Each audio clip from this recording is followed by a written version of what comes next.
എന്റെ മൂക്ക് കൊള്ളൂലാന്നും കണ്ണു കൊള്ളൂലാന്നും ചുണ്ടുകൾ കൊള്ളൂലാന്നും ഒക്കെ പല തെണ്ടികളും പറഞ്ഞിട്ടുണ്ട്.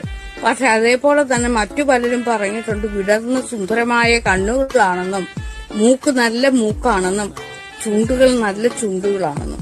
കാരണം എന്റെ മൂക്കും കണ്ണിനെ കുറിച്ചൊക്കെ എനിക്ക് നല്ല മടുപ്പുണ്ട്. വായു കയറണമെന്നുണ്ടെങ്കിൽ ഇത്രയും തുറന്ന മൂക്ക് തന്നെ വേണം, എന്നാലേ നല്ലവണ്ണം വായു അങ്ങോട്ട് കയറത്തുള്ളൂ.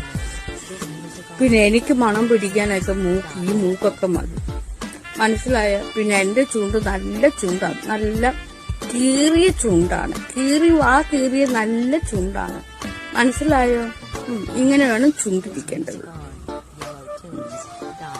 പിന്നെ എന്റെ കവിളും നല്ല ആപ്പിൾ കവിളുകളാണ്. പിന്നെ കണ്ണുകൾ വിടർന്ന തെല്ലി, പണ്ട് തന്നെ എല്ലാരും ഉണ്ടക്കണ്ണി എന്നാണ് വിളിക്കുന്നത്. പിന്നെ പറയുന്ന സെക്സ് അപ്പീൽ